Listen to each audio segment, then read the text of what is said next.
Hey everyone! Today the goal is to use the chain rule to differentiate functions, and then comes some new, the product rule. The chain rule allows us to find the derivative of a composite function, of a function within a function. Okay, the chain rule says, okay, it's the derivative of the inside function times the derivative of the outside function. So and a way to think of this is, okay, well, let's let y equal u to the fifth. So some function to the fifth. That's the outside function. And then the inside function is 4x squared minus 3. So the derivative of the outside function is 5u to the fourth. Now that we find the derivative, we've done that, we can plug in the original u piece, the 4x squared minus 3, back in. So it's a little trick to figure out the derivative and then plug it back in. But we also need to make sure that we find the derivative of the inside function, which is 8x, using the power rule. So the chain rule says, okay, the derivative of this times that is the entire derivative. And I'm going to go ahead and put the u function's derivative first because that's going to be a little easier to clean up in the end. Meaning I can take the 8 times the 5 to make this 40x times 4x squared minus 3 to the fourth. Okay, take a minute or two to do this one, and you can pause the video on your own and test yourself. Go ahead and pause the video. Okay, here's the complicated process. Find the derivative of the outside function, which is 10u to the ninth. Plug the u back in. Let u be negative 4x plus 7. That derivative is negative 4. Multiply the derivatives, and your best answer is negative 40 times the quantity negative 4x plus 7 to the power 9. Let's do a little more practice with the chain rule. So if you're in class, we can get partnered up or use whiteboards. And if you're not at school today, sorry, but you can work on your own on the chain rule practice. It's in your daily work. Go ahead.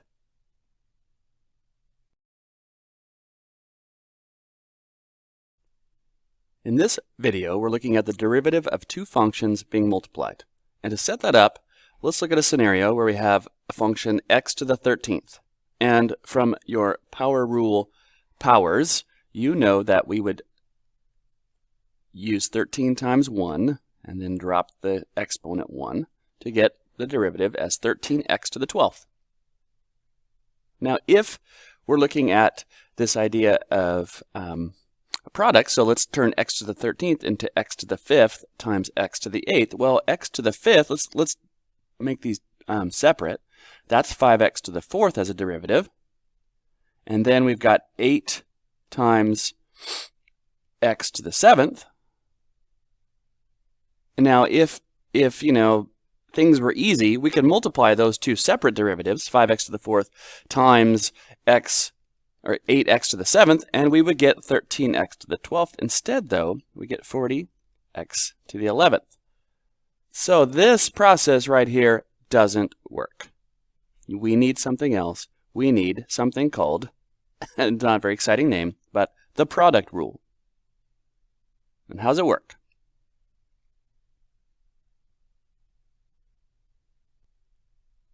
So if looking at the derivative of a function f times a function g, we can set it up as its first principles or the algebraic definition of the derivative. The limit should be there, but it's not. And then we'll have this x plus h idea, and then g of x plus h, and then we're going to subtract the function, so looking at the slope being multiplied all over h. Now someone was playing around with this and decided, well, what if I just inserted this red bit that I just threw in there, this, f of x plus h times the g of x, And that's being subtracted and added, which is legal, right? If I subtract 2 and add 2 to an equation, that's a sum of 0, so it doesn't change its value. So someone was playing around with this and decided, okay, well, let's just throw this in here. Well, then what we could do is we could divide up this half right here and do some factoring. So each, like I'm dividing h by this, I'm going to kind of look at this piece. So then I end up with the f of x plus h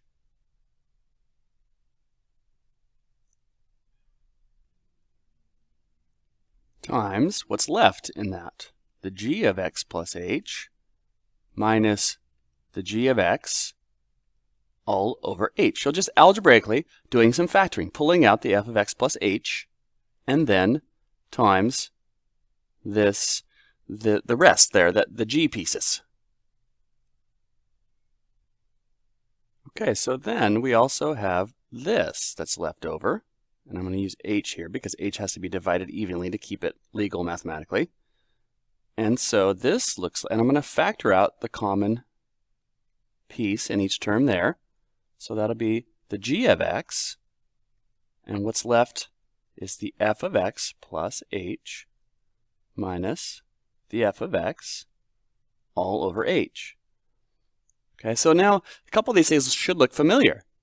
Okay, this is the derivative of g, and this is the derivative of x, or excuse me, of f. Okay, and this g of x is still here, and there's still a plus sign. And this piece is interesting because this is supposed to be a limit as h is approaching 0. Well, if h is approaching 0, well, then this just becomes the f of x. So instead of just multiplying the derivatives, we have the function times one of the derivatives plus the other function times the other derivative. And that turns out to be the product rule. That was a quick proof of that. Officially, the property is this. In words, the derivative of the first function times the second plus the first function times the derivative of the second. Another way to look at that is if you have two functions, u and v, being multiplied, y prime is u prime v plus uv prime. And if you are a fan of this notation, you still have these two functions u times v.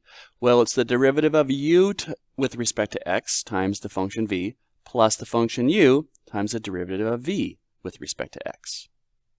Okay, so how does that work in practice? Okay, let's look at that. Let me wait just a second here. Or organize it this way. The first thing, probably easiest to do, is look at what's really being multiplied. Okay? Now, this -3 can go with either part because the -3 is just a coefficient that's going to stretch out the whole product thing. So you can include it with the first function or the second, doesn't matter. But it's typically easier just to keep it with the polynomial function. And then I'm going to have the v equal the cosine of 6x. And this is a nice format. Lay out u and v, and then figure out the derivatives, and then put them into the formula, the product rule formula. So using the product rule here, or the power rule, excuse me, I get -12x to the third. Now, the v prime is a little bit tricky because there is a function within a function. There's an insign function. So let's go ahead and turn this into, as you're working on the chain rule and as you get better at this, let's call this w, where w is 6x. So we have to use the chain rule here, find the derivative of the cosine of w, which turns out to be the negative sine of w, which is the negative sine of, put it back in, 6x, and then the derivative of w is 6. So this overall, the cleanest way to write this is -1 times 6, -6 sine 6x. Now, we have, after a little bit of chain rule on the v function, we've got the two functions and the two derivatives. So then it's u prime v plus uv prime. Plug them in and simplify if possible. So u prime is negative 12x cubed times v. I'm going to go ahead and put it back in its original beautiful form, plus the u function times v prime.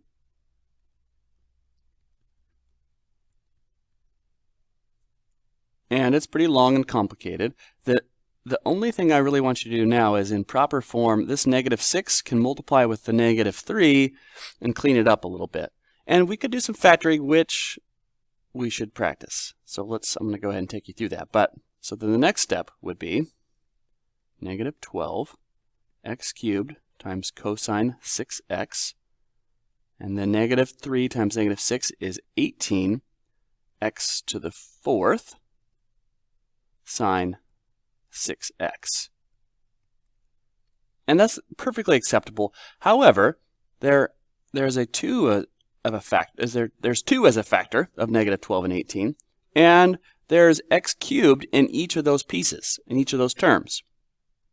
So a great habit would be to pull out a negative 2x cubed, or positive 2x cubed, it doesn't matter, but negative 2x cubed probably makes it a little bit cleaner altogether. So then that gives me 6 cosine 6x, I'm pulling that out, plus 9x sine 6x. Now, either way, these are long, complicated, crazy functions. But the advantage of the final factored form is if we were trying to look at where this equals 0 or solving this, the second format's a little bit easier than the first. And another example. Let's find the derivative of u with respect to x, which would be, if I'm going to go ahead, the du dx. Well, u is 3x minus 8 to the 7th. So the derivative, I'm going to use the power rule here and the chain rule. So this would be 7 times 3x minus 8 to the 6th times the derivative of the inside function, times 3. The v function is 4x plus 9 to the 5th. So we're going to chain that. And so dv dx is the outside function, 5 times 4x plus 9 to the 4th, times the derivative of the inside function. And the inside function, maybe I should break this down a little bit, the derivative of this, using the power rule, is 4.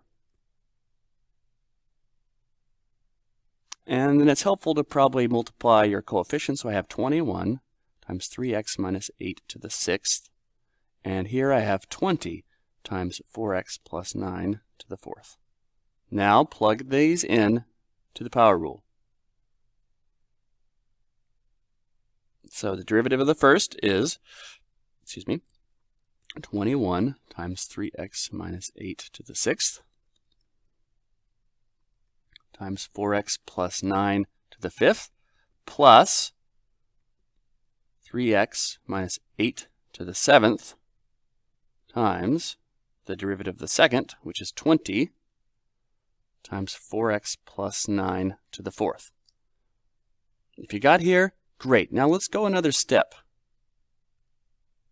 in this factoring world, and that's looking at, okay, we've got 6 of these in both terms.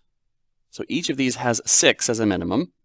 And then looking at the 4x plus 9, there's 4 of those.